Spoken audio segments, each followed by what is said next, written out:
Hi students, I am Sanjay sir. Today we are after long time, 2 3 days I was busy.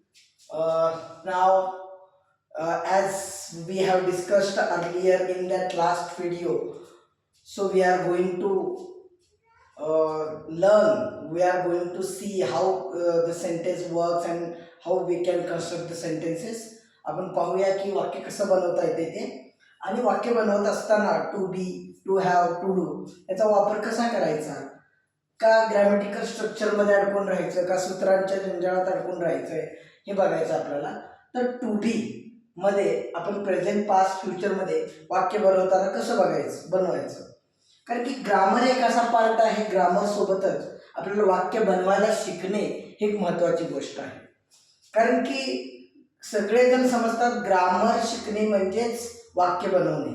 तर grammar हा ट्रान्सफॉर्मेशनचा विषय आहे, मेकॅनिझमचा विषय आहे, एक टेक्निकल साईड आहे एखाद्या लँग्वेजची, एक तांत्रिकता असं म्हणतो, तंत्र आहे ग्रामर. तर आपल्याला ग्रामर सोबतच काय शिकायचं आहे, आपल्याला स्वतःचे वाक्य स्वतः बनवायला शिकायचं आहे. So I am really enthusiastic to present my knowledge in front of you and I want to educate you to construct sentences. तर मला या ह्याच्यावर तुम्हाला वाक्य बनवायला शिकवायचं आहे. तर तुम्ही सर्वांनी नीट लक्ष द्या. तर आपण जर बघितलं टू बीच्या फॉर्ममध्ये तर काय आहे, 3 भाग पडलेले आहेत, present past future. To be मध्ये किती भाग पडलेले आहेत, प्रेझेंट पास्ट फ्युचर असे 3 भाग पडलेले आहेत. प्रेझेंट मध्ये परत 3 आहेत, am is are. We are all familiar with am is are. आपण प्रत्येक जण परिचित आहोत, कोणीही अमेझार माहीत नाही असं कोण असू शकत नाही. त्यानंतर पास्ट मध्ये वॉज वेअर, ह्याला आपण वॉज वेअर म्हणतो, खरं तर ह्याला वॉज वर म्हणायला पाहिजे, वॉज वर. आणि फ्युचर टू बीच्या रूपामध्ये येते shall be will be. Generally आपल्याला माहिती आहे पर्सनल प्रोनाउन. पर्सनल प्रोनाउन काय आहे की आपण शिकतो अनेक वेळा की आय, वी, यू. यू 2 वेळा घेतो.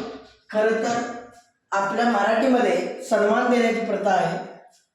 इंग्लिशमध्ये लहान मुलगा असू दे किंवा वृद्ध व्यक्ती किंवा बिलिनियर असू दे किंवा एखादा बेगर असू दे, भिकारी असू दे, प्रत्येकाला पुरुष असेल तर ही आणि स्त्री असेल तर शी वापरतात. त्यासोबतच छोटा असेल तर यू वापरतात आणि मोठा असेल तर यूच वापरतात. पण आपल्यामध्ये तू, तुम्ही, तुम और आप असे हिंदीमध्ये सुद्धा वापरलं जातं, म्हणजे एकेरी उल्लेख टाळला जातो. तर याच्यामध्ये I, we, you, he, she, it, they असे पर्सनल प्रोनाउन आहे. तर पर्सनल प्रोनाउन मध्ये आपण वापर करत असताना आपल्याला नीट लक्ष द्यायचंय की आपल्याला याचा वापर कसा करायचा आहे. तर आपल्याला पहिल्यांदा फोकस या 3 गोष्टीवर करायचा आहे. प्रेझेंट, टू बीचं जे प्रेझेंट रूप आहे त्याच्यावर बघायचं आहे. प्रेझेंटमध्ये तीन ऑक्झिलियरी वर्ब आहेत, 3 सहाय्यकारी क्रियापद आहेत. अमेझार जे वर्बचा वापर न करताना सुद्धा, मेन वर्बचा वापर न करताना सुद्धा काय करू शकतात, वाक्य बनवू शकतात. ही त्याची कॅरेक्टरिस्टिक आहे, त्याची स्पेशालिटी आहे. तर आपण बघितलं तर एम आहे, इज आहे, आर आहे. तर या पर्सनल प्रोनाउन मध्ये इथं अमेझार कसं वापरायचं आपल्याला माहिती आहे. आयच्या पुढे कुठला ऑक्झिलरी वर्ब वापरतो आपण, एम.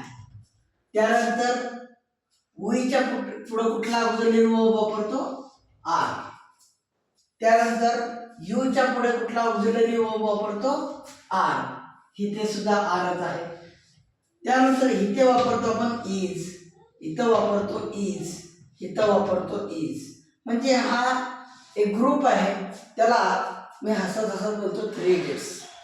तर 3 डेट्स म्हणजे कोण, ही, शी, इट. हे 3 जण आहेत, त्यांना एकच ऑक्झिलरी वर्ब मदतीला लावून येतो, इज. त्यामुळं प्रेझेंट टेन्समध्ये तर ही is, she is, it is असं आपण तसं म्हणू शकतो. आणि शेवटी दे आर. तर आय म्हणजे काय आपल्याला माहिती आहे, मी स्वतः आहे. आपण म्हणू शकतो वी म्हणजे आम्ही, अनेक लोक आहेत. यू म्हणजे तू, यू म्हणजे तुम्ही, ही म्हणजे तो, शी म्हणजे ती, इट म्हणजे ते, दे म्हणजे अनेक लोक, बरोबर आहे. तर ते अनेक लोक असू शकतात, अनेक प्राणी असू शकतात, अनेक वनस्पती असू शकतात, प्लांट्स, ॲनिमल्स, ह्युमन्स आणि नॉन लिव्हिंग थिंग म्हणजे निर्जीव गोष्टी सुद्धा असू शकतात दे मध्ये. तर ही जर म्हणलं ही फक्त टॉडलर पासून, लहान मुलापासून अगदी वृद्धापर्यंत काय वापरलं जातं, ही वापरलं जातं. मग त्यामध्ये एक प्रिकंडिशन आहे, ते पुरुष असलं पाहिजे, म्हणजे ही हे पुरुषासाठी वापरलं जातं. त्यानंतर जर बघितला तर प्रोनाउन आहे शी. हे शी हे प्रोनाउन कशासाठी वापरलं जातं, लहान मुलीपासून, लहान बाळापासून, जिथं लिंग स्त्रीलिंग आहे त्या लहान बाळापासून अगदी वृद्ध स्त्रीपर्यंत त्या सगळ्यांना काय वापरलं जातं, शी वापरलं जातं. आणि तुम्ही म्हणताय त्या पद्धतीने नाही तर इट, हे इट कशासाठी वापरलं जातं, आता आपण बघितलं की हे कशासाठी वापरलं जातं, मेल, पुरुषासाठी वापरलं जातं. शी हे कशासाठी वापरलं जातं, फिमेल, कशासाठी वापरलं जातं, फिमेल. आणि इट हे कशासाठी वापरलं जातं, प्राणी, ॲनिमल्स, प्राण्यासाठी वापरतात. नंतर प्लांट्स, ॲनिमल, प्लांटसाठी वापरतात, ॲनिमलसाठी वापरतात. आणि नॉन लिव्हिंग बीइंग किंवा थिंग म्हणू शकतो आपण, नॉन लिव्हिंग थिंग म्हणजे निर्जीव वस्तूसाठी सुद्धा काय वापरतात, इट वापरतात. पण एकच कंडिशन अशी आहे, ते प्राणी एक असला पाहिजे, ते झाड एक असलं पाहिजे आणि ते निर्जीव वस्तू एकच असली पाहिजे. If there is one only thing, one only animal, one only plant is present, so we can use, instead of that common noun we can use it. So in order to show the gender, male gender, we can use he. In order to show female gender, we can use she. And for animal, plant and non-living thing, we use it. So याचा जर वापर केला तर आपण कधी कधी काय वापरायचं समजलं पाहिजे. आपण स्वतःसाठी आय वापरतो आणि आपण ज्या ग्रुपमध्ये सामील आहोत त्यासाठी वी वापरतो. आणि अनेक अनेक गोष्टी आहेत त्यामध्ये. दे मध्ये कोण कोण येतं, माणसं येतात, ह्युमन्स, ॲनिमल्स येतात, ॲनिमल्स येतात, नंतर प्लांट्स येतात, अनेक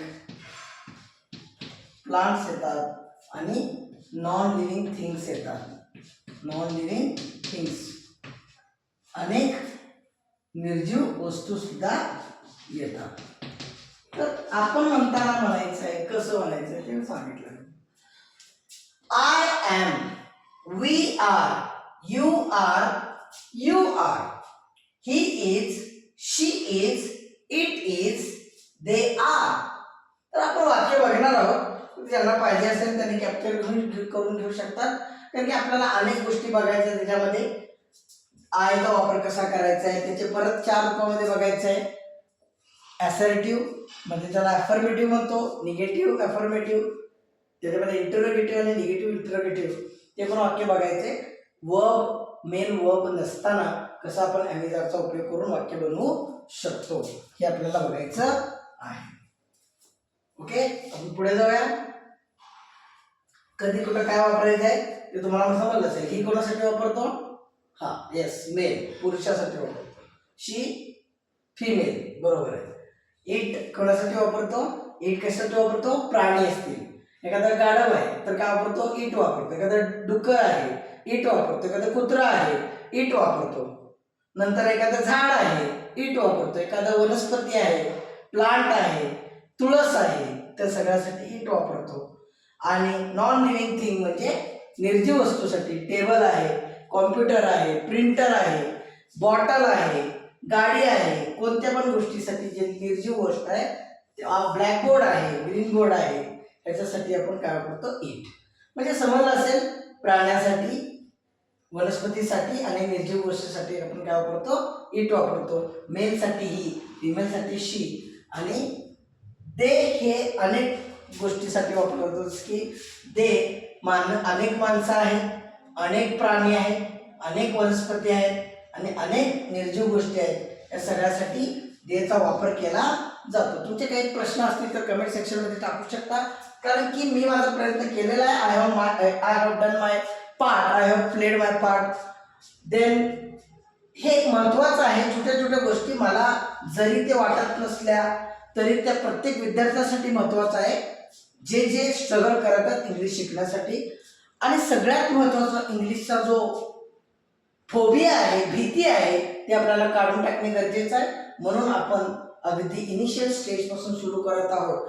ग्रामर एक अथांग सागर आहे आणि तो शिकण्यासाठी आपल्याला सुरुवात या वळचणीपासून करावं लागणार आहे.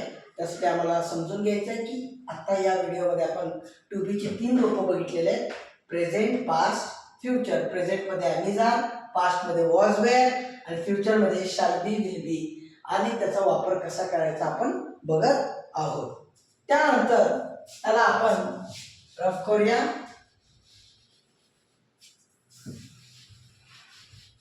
तर सेकंड थिंग मध्ये आपण जाणार पास्ट कडे जाणार आहे. वॉज आणि वेअर वापरायचं. काय वापरायचं? वॉज आणि वेअर. तर सिंग्युलर असेल तिथे काय वापरायचं? वॉज. आणि प्लुरल असेल तिथे काय वापरायचं? वेअर. एकवचन आहे तिथे काय वापरायचं? वॉज. अनेक वचन आहे तिथे वापरायचं वेअर. तर इथं पण आता हा यू अपवाद आहे.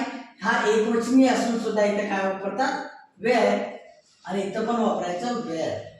नंतर तुम्हाला माहित असल्याप्रमाणे 3 idiots, he was, she was, it was.